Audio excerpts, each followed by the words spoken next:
Hi, this is a short story that I'm going to read in addition to the other one because I didn't really like the Water Babies one. But anyway, this is called Just So Stories by Rudyard Kipling. That's probably a British name. Don't know. And it's subtitled How the Camel Got His Hump. Now this is the next tale, and how it tells how the camel got his big hump. In the beginning of years, when the world was so new and all, the animals were just beginning to work for man, and there was a camel, and he lived in the middle of a howling desert because he did not want to work. And besides, he was just a howler himself. He ate sticks and thorns and tamarisks and milkweed and prickles, mostly excruciatingly idle. And when anybody spoke to him, he said, "Humph."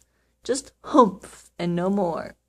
Presently the horse came to him on Monday morning with the saddle on his back and a bit in his mouth, and said, "Camel, oh camel, come out and trot like the rest of us." "Humph," said the camel, and the horse went away and told the man. Presently the dog came to him with a stick in his mouth and said, "Camel, oh camel, come and fetch and carry like the rest of us."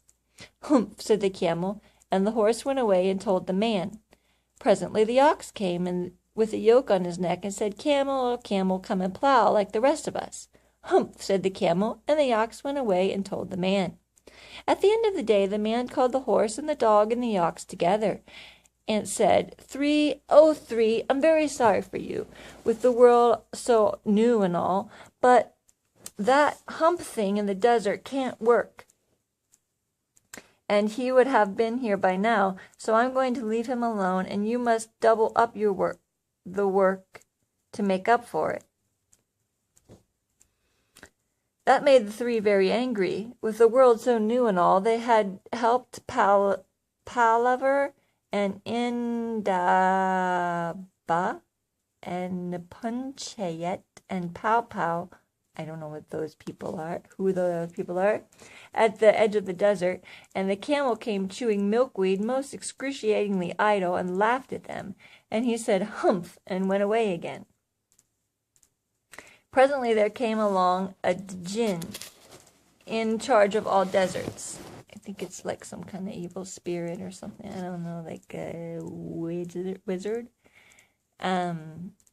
Rolling in a cloud of dust. The jinns always travel that way because it's magic. And he stopped to palaver and pow pow with the tree.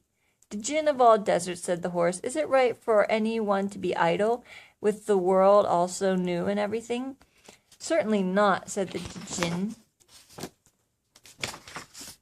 "Well," said the horse, "there's one thing in the middle of your howling desert, and he's a howler himself, and it has a long neck and long legs, and he hasn't done a stroke of work since Monday morning, and he won't trot.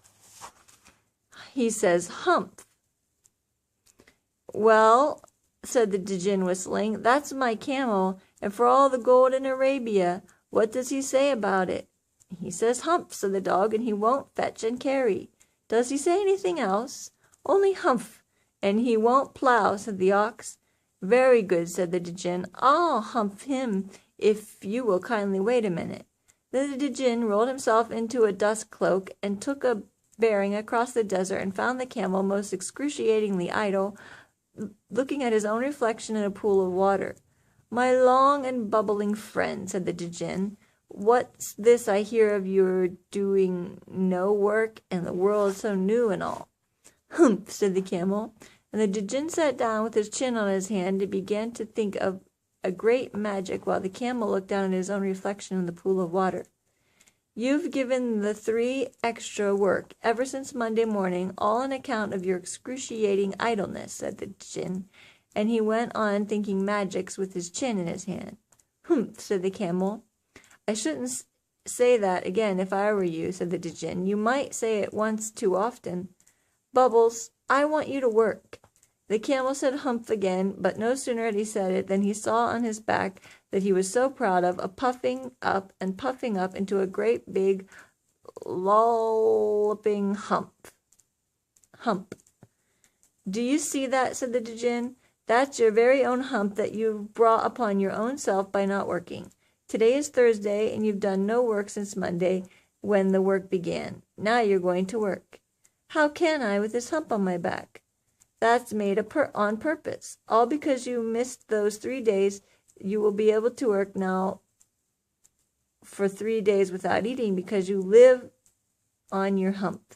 And you don't ever say, I never did anything for you. Come out of the desert and go to the 3 and behave yourself.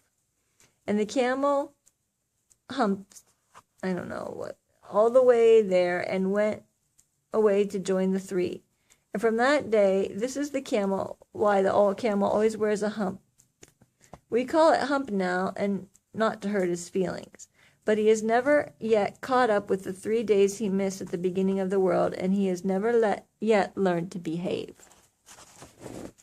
Here's a little poem. The camel's hump is an ugly lump, which well you may see at the zoo. But uglier yet is the hump we get from having nothing to do. Kiddies and grown-ups, too, ooh, if we haven't enough to do, ooh, we get the hump, Camelius hump, the hump that is black and blue. We climb out of bed with a frowsly head and a snarly, yarly voice. We shiver and scowl, and we grunt and we growl at our bath and our boots and our toys. And there ought to be a corner for me, and I know there's one for you, when we get the hump, the Camelius hump, the hump that is black and blue. The cure for this ill is not to sit still, or frown, or frowst with a book by the fire, but to take a large hoe and a shovel also, and dig until you gently perspire. And then you'll find that the sun and the wind and the djinn of the garden too have lifted the hump, the horrible hump, the hump that is black and blue. I get it as well as you, ooh, if I haven't enough to do, ooh. We all get the hump, the Camelius hump, kiddies and grown-ups too. So it's just a story about not being lazy, a little parable. Good night.